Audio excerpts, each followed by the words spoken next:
অস্ট্রেলিয়ার বিরুদ্ধে বল বিকৃতি করেছেন আর্শদীপ সিং, এমনটাই অভিযোগ তুলেছেন পাকিস্তানের প্রাক্তন অধিনায়ক ইনজামামুল হক। ম্যাচের আম্পায়ার ও আইসিসিকে সতর্ক থাকার আবেদন করেছেন তিনি। সেমিফাইনালে নামার আগে তার জবাব দিলেন ভারত অধিনায়ক রোহিত শর্মা। ইনজামামের অভিযোগ হেসে উড়িয়ে দিয়েছেন তিনি।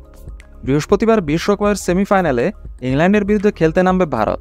তার আগের দিন সাংবাদিকদের সামনে রোহিতকে ইনজামামের অভিযোগ নিয়ে প্রশ্ন করা হয়। শুনেই হেসে ফেলেন রোহিত শর্মা। তারপরে ভারত অধিনায়ক বলেন, কি উত্তর দেব? দিনের বেলা শুকনো উইকেটে বল করলে তো আপনা আপনি বল রিভার্স হতে শুরু করে। শুধু আমাদের ক্ষেত্রেই এটা হচ্ছে না, সব দলের ক্ষেত্রেই হচ্ছে। কখনো কখনো কথা বলার আগে নিজের বুদ্ধি একটু খাটানো উচিত। বুঝতে হবে যে আমরা কোথায় খেলছি, অস্ট্রেলিয়া বা ইংল্যান্ডে তো খেলছি না। অস্ট্রেলিয়ার বিরুদ্ধে পুরনো বলে রিভার্স সুইং করাচ্ছিলেন আর্শদীপ সিং, ফলে অজি ব্যাটারদের খেলতে আরও সমস্যা হচ্ছিল। ম্যাচ শেষে পাকিস্তানের একটি খবরের চ্যানেলে ইনজামামুল হক অভিযোগ করেন যে আর্শদীপ সিং বল বিকৃত করেছেন। সেদিনের ম্যাচে অস্ট্রেলিয়াকে 24 রানে পরাজিত করে ভারত। ম্যাচে দুর্দান্ত বল করে 3 উইকেট নেন আর্শদীপ সিং।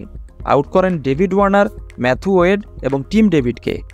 পাকিস্তানের প্রাক্তন অধিনায়ক ইনজামামুল হক বলেন, আপনি এই বিষয়টা অগ্রাহ্য করতে পারবেন না যে আর্শদীপ যখন 15তম ওভার করা শুরু করে তখন থেকে বল রিভার্স সুইং করাচ্ছিল।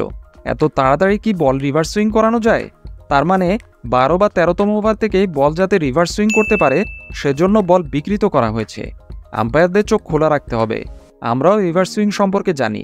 যদি আর্শদীপ সিং বল রিভার্স করাতে পারে তার মানে বলে সিরিয়াস কিছু করা হয়েছে। ইনজামাম আরও বলেন, পাকিস্তানের বোলারেরা রিভার্স সুইং করালে তখন অনেক প্রশ্ন ওঠে। আমরা জানি কিভাবে বল রিভার্স সুইং করানো হয়। 15তম ওভারে আর্শদীপ কিভাবে রিভার্স সুইং করালো, তার মানে বলে কিছু করা হয়েছে। ইনজামাম তার বক্তব্যের ব্যাখ্যা করে আরও বলেন, যদি বুমরা রিভার্স সুইং পেত তাহলে মেনে নেওয়া যেত, কারণ তার বোলিং অ্যাকশন রিভার্স সুইংয়ের উপযোগী। যদি এমন হতো যে বল অনেক মার খেয়েছে অথবা পিচ সেরকম, তাহলে বল রিভার্স করানোর মতো উপযোগী হয়েছে। কিন্তু আসলে কি ঘটেছে সে বিষয়ে আম্পায়ারদের সজাগ থাকতে হবে। সেই অনুষ্ঠানে পাকিস্তানের প্রাক্তন ব্যাটার সেলিম মালিকও ছিলেন। তিনিও ইনজামামের সুরে সুর মেলান। তিনিও বলেন, ভারতের ক্ষেত্রে আইসিসি চোখ বন্ধ করে থাকে।